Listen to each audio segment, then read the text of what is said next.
শিক্ষক নিয়োগ প্রক্রিয়ায় এক নতুন আইনি জটিলতা সৃষ্টি হয়েছে।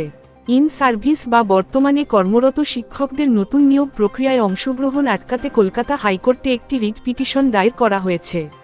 এই মামলার ফলে আগামী দিনের নিয়োগ প্রক্রিয়ায়, বিশেষ করে 2025 সালের সম্ভাব্য নিয়োগে কর্মরত শিক্ষকরা অংশগ্রহণ করতে পারবেন কিনা তা নিয়ে বড়সড় প্রশ্নচিহ্ন দেখা দিয়েছে।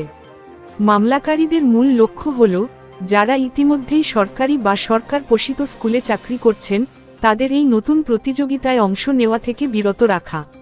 কলকাতা হাইকোর্টে দায়ের হওয়া এই মামলার মূলে রয়েছে কর্মরত শিক্ষকদের পোস্টিং সংক্রান্ত অসন্তোষ।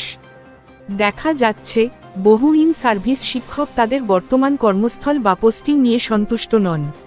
মূলত বাড়ির কাছে বা পছন্দের জেলায় পোস্টিং পাওয়ার আশায় তারা নতুন করে শিক্ষক নিয়োগ প্রক্রিয়ায় অংশগ্রহণ করছেন। মামলাকারীদের দাবি, এর ফলে নতুন এবং বেকার চাকরিপ্রার্থীদের অধিকার ক্ষুণ্ণ হচ্ছে।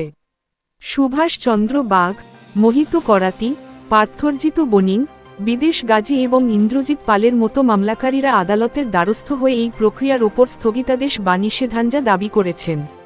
পিটিশনার বা মামলাকারীরা আদালতের সামনে বেশ কিছু শক্তিশালী যুক্তি পেশ করেছেন।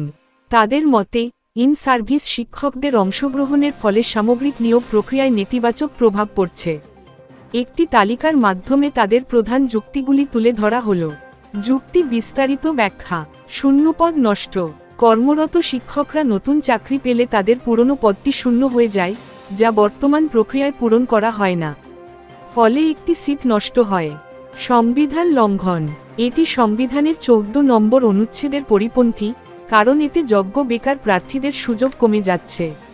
অসম প্রতিযোগিতা। ইন সার্ভিস ও প্যারা টিচাররা অভিজ্ঞতার জন্য অতিরিক্ত নম্বর বা ওয়েটেজ পেতে পারেন, যা ফ্রেশ ক্যান্ডিডেটদের পিছিয়ে দেয়। পদের সমতা। যেহেতু এটি কোনো পদোন্নতি বা উচ্চতর পদের পরীক্ষা নয়, তাই সমতুল্য পদে পুনরায় আবেদন করার যৌক্তিকতা নিয়ে প্রশ্ন উঠেছে। এই মামলাটি যদি মামলাকারীদের পক্ষে যায়, তবে কর্মরত শিক্ষকরা আর নতুন নিয়োগ প্রক্রিয়ায় অংশ নিতে পারবেন না। এর ফলে শুধুমাত্র বেকার পরীক্ষার্থীরাই সুযোগ পাবেন। অন্যদিকে, যদি রায় ইন সার্ভিস শিক্ষকদের পক্ষে যায়, তবে তারা মেধার ভিত্তিতে সুযোগ পেলেও বেশ কিছু টেকনিক্যাল সমস্যার সম্মুখীন হতে পারেন। রাজ্যে শিক্ষকদের জন্য ট্রান্সফার পলিসি বা বদলি নীতি থাকা সত্ত্বেও কেন শিক্ষকরা নতুন নিয়োগ প্রক্রিয়ায় অংশ নিচ্ছেন, সেটি এখন বড় বিতর্কের বিষয়। এই মামলার রায় আগামী দিনে শিক্ষক নিয়োগের মোড় ঘুরিয়ে দিতে পারে। আদালতের পরবর্তী নির্দেশ বা চূড়ান্ত রায়ের ওপরই নির্ভর করছে হাজার হাজার ইন সার্ভিস শিক্ষক এবং লক্ষ লক্ষ বেকার চাকরিপ্রার্থীর ভবিষ্যৎ। বিশেষজ্ঞদের মতে, পুরনো চাকরি ছেড়ে নতুন চাকরিতে যোগ দিলে সার্ভিস কন্টিনিউটি বা চাকরির ধারাবাহিকতা বজায় রাখা কঠিন হতে পারে। এতে তাদের এতদিনের অর্জিত ইনক্রিমেন্ট এবং বেতন সংক্রান্ত সুবিধাগুলি নষ্ট হওয়ার সম্ভাবনা থাকে। উল্লেখ্য, 2022 সালের নিয়োগ প্রক্রিয়ার সময়ও আদালতের তরফ থেকে কিছু নির্দিষ্ট বিধিনিষেধ ছিল।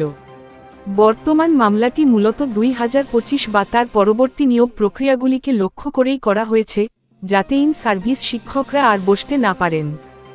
বন্ধুরা, আজকের এই আপডেট বিষয়ে আপনাদের কোনো বক্তব্য থাকলে অবশ্যই নিচে কমেন্ট করে জানান। আমরা আপনাদের সমস্ত প্রশ্নের উত্তর দেব এবং সমস্ত সমস্যার সমাধান করার আপ্রাণ চেষ্টা করব। ভিডিওটি ভালো লাগলে প্লিজ লাইক শেয়ার করে দেবেন।